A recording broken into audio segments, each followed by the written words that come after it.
Esta es la historia de Gary Ridgway, más conocido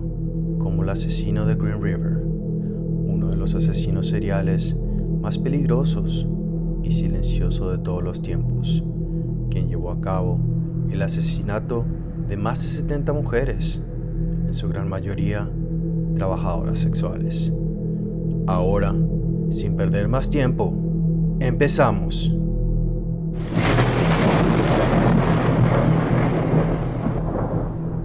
Gary Ridgway nació el 18 de febrero de 1949 en Salt Lake City, Utah. Hijo de Mary Rich Steinman, una ama de casa, y de Thomas Newton, un conductor de transporte público, quien casualmente solía tener la ruta en la que años más tarde su hijo hallaría la mayor cantidad de víctimas. Ridgway fue el segundo hijo de 3 hermanos, teniendo una infancia un poco diferente, ya que sus padres no tenían una buena relación. Discutían a menudo y su madre era una mujer muy dominante y agresiva. Por otra parte, su padre era un hombre bastante sumiso, pero que cargaba un gran odio y resentimiento hacia la madre de Gary. Se dice que en muchas ocasiones este lo llevaba de paseo para luego bajarlo del carro y poder tener relaciones con prostitutas, de las cuales denigraba y expresaba lo peor frente a su hijo. Por otro lado, Gary era un niño con un coeficiente intelectual por debajo de lo normal, lo que causaba que su madre lo golpeara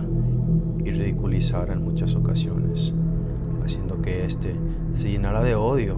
en contra de ella y del género femenino.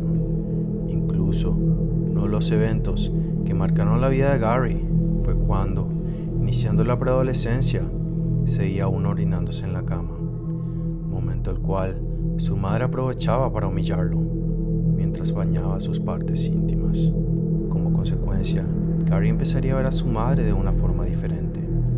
espiándola en la ducha, cuando ella se encontraba tomando el sol en el patio de su casa,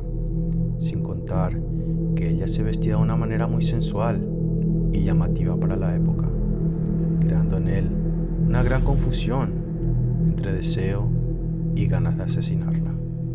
Pero su instinto asesino cada vez era más fuerte.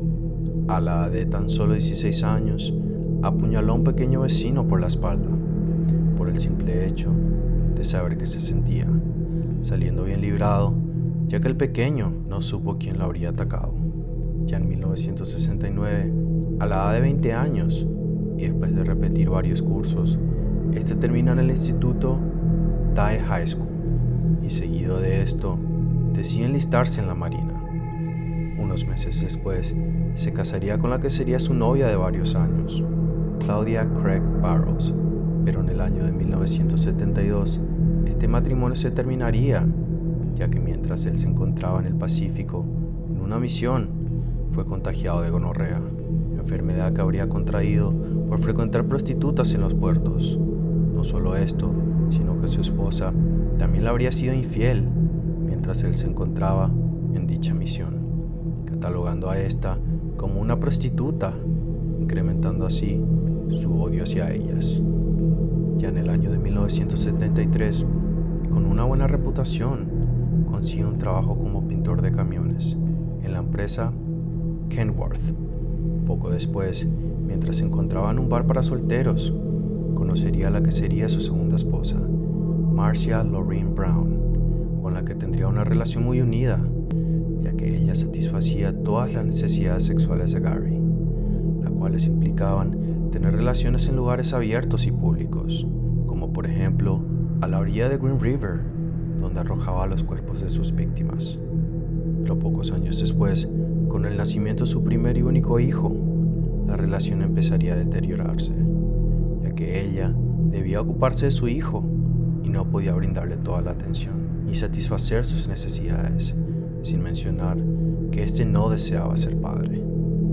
Ya una vez, pudiendo retomar las relaciones íntimas con su esposa, su comportamiento empezó a ser muy extraño, y lo que anteriormente era divertido empezó a generar miedo en ella, a tal punto que la estrangulaba por diversión, hasta que la misma estuviera próxima a desmayarse. Sería entonces que en el año de 1981, Marcia decidiría solicitar el divorcio y marcharse con su hijo, aludiendo sentir miedo por Gary y mencionando que él era completamente dominado por su madre, al límite de escoger su ropa y manejar sus cuentas bancarias. Este sería el detonante que marcaría la vida de Gary, empezando así una hora de terror para las trabajadoras sexuales. Años más tarde, confesando que se arrepentía de no haber matado a su segunda esposa, ya que según él, esto hubiera evitado la muerte de muchas mujeres. Ya una vez estando solo, serían más frecuentes los encuentros con prostitutas, y en el año de 1982 recogería a la que sería su primera víctima, una joven de tan solo 16 años, llamada Wendy Leith Field, la cual sería encontrada a orillas de Green River, desnuda y estrangulada, manera en la que serían halladas las siguientes víctimas. Desde ese momento, el número de víctimas empezó a aumentar de manera desmesurada, mientras que la policía no tenía pistas ni rastros del posible asesino en serie. Con el tiempo, Gary tuvo dos acusaciones que lo vincularían con las víctimas. La primera fue la de una trabajadora sexual que le prestó sus servicios, con quien habría tenido comportamientos extraños, la cual habría incluido el estrangularla, y del cual ella escaparía denunciándolo ante la policía, pero sin ninguna prueba contra él no se pudo establecer nada. Sin embargo, la policía notó que en el año de 1982, habría sido arrestado por contratar prostitutas, y en el año de 1983 sería vinculado con la desaparición de la trabajadora sexual Marie Malvar, de 18 años,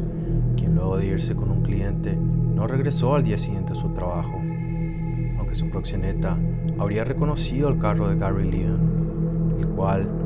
nuevamente fue investigado y dejado en libertad, ya que no parecía un posible sospechoso, pues su vida era muy tranquila.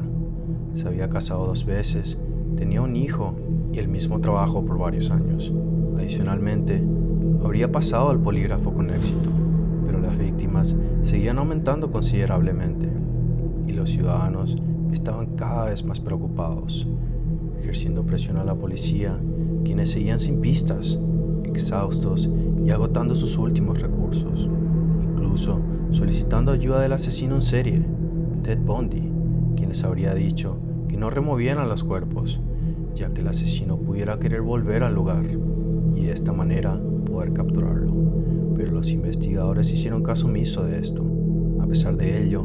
la vida de Gary parecía continuar con normalidad,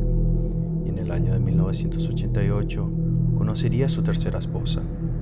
una mujer divorciada de 45 años de edad,